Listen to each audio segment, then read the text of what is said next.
A person who thinks all the time has nothing to think about except thoughts. So, he loses touch with reality and lives in a world of illusions. By thoughts, I mean specifically chatter in the skull, perpetual and compulsive repetition of words, of reckoning and calculating. I'm not saying that thinking is bad.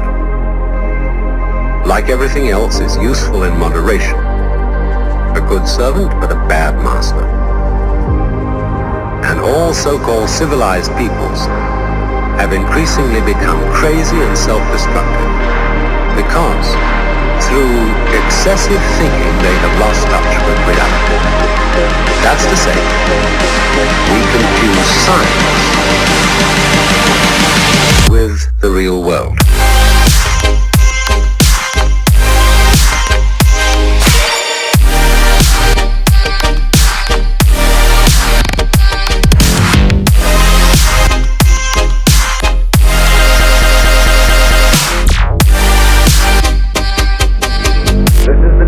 Meditation.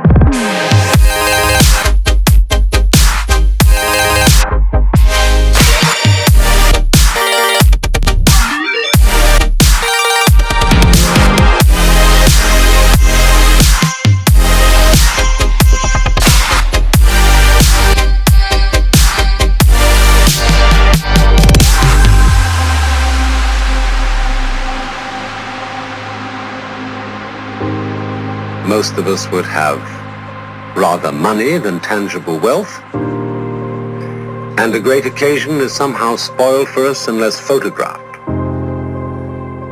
And to read about it the next day in the newspaper is oddly more fun for us than the original event.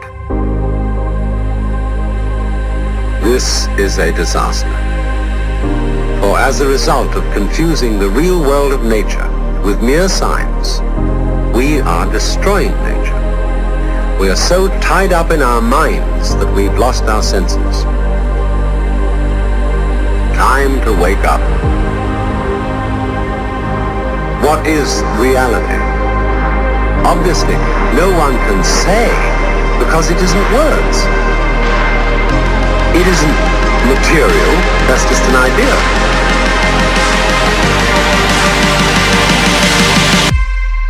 Reality is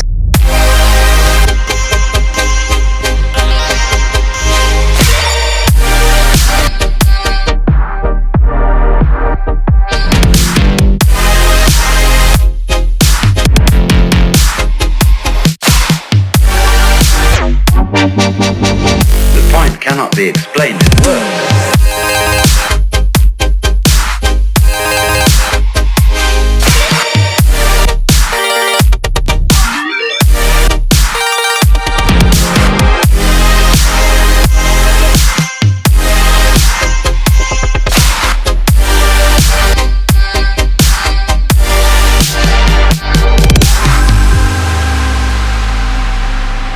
I'm not trying to put you down.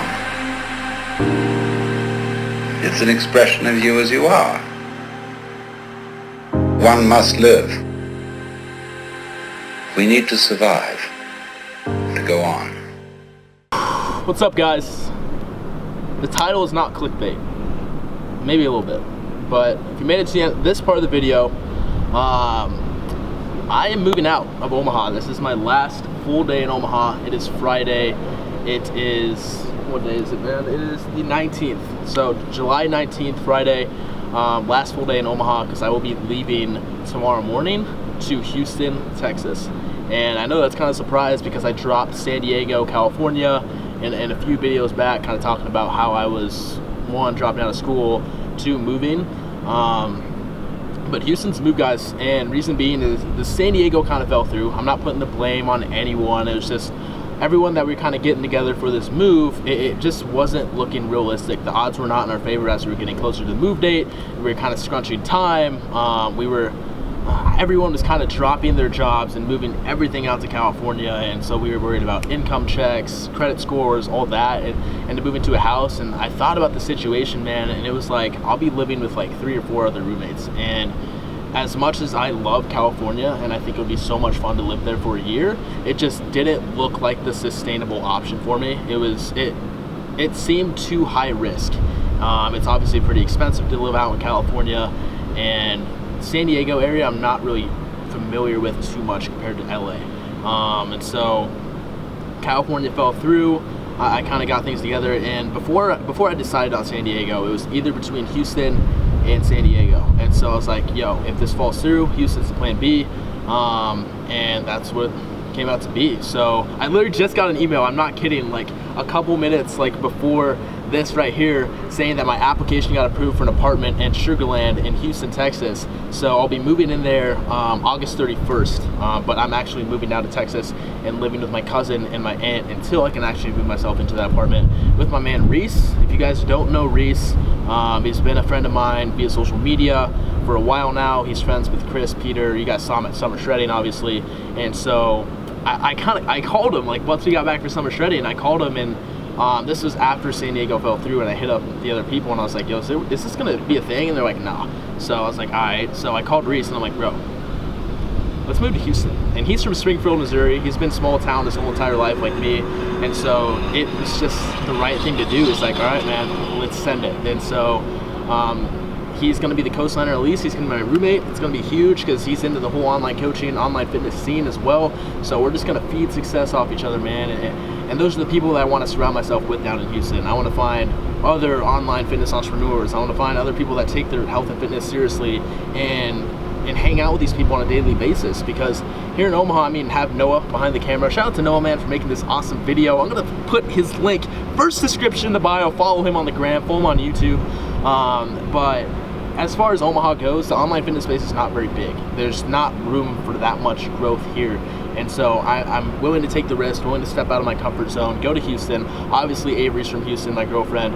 I'm not going to be moving in with her. She's going to be moving up to this College Station to go to school at Texas A&M. But she's absolutely stoked that I'm making the move down to Houston. I won't lie, the trip down to Houston and hanging out with her kind of swayed my decision a little bit. But yeah, guys, that's the update. Moving out today, 14-hour drive tomorrow morning. And I'm literally just packing shoes, clothes, and I'm going because this place that I'm moving into is furnished. So, Sugar Land, Houston, Texas, Alpha League Gym, I'm coming for you. I want to thank you guys so much for watching this video. Thank you guys so much for the support. I never would have thought a year ago that I would be right here in this situation talking to this camera, talking about moving my life to Houston, being a full-time online fitness coach, full-time social media. I don't like using the term influencer, but I guess that's what it is. But man, I mean, you guys think about so much can change in a year if you actually set a clear vision for yourself, set a very clear end goal to where you want to be, and you wake up every day and you work towards that every single day. Like it sounds simple, but it really is simple. Obviously, you need to put in the work, but if you have a dream and you have a passion and you have something that you were cut out for and you have a purpose, then chase that. Don't do something that's making you unhappy every single day of your life. Work your damn ass off to spend, if you're working a 9 to 5, spend the second half of your day doing something that's gonna get you closer to your dream. Have a side hustle, make that side hustle your full-time gig. That's exactly what I did. And don't be worried if you don't have a purpose, if you don't have a passion yet, if you don't know what you wanna do yet. You have time. I'm only 20 years old, guys. I find myself very lucky to be in a situation where I know what I'm doing. So take your time, but always be a visionary, man. Like, think about where you want to be years down the road. Think about what you want to do with your life and work towards it, because so many things can happen when you put your head down, work. Opportunities like this just come along the way.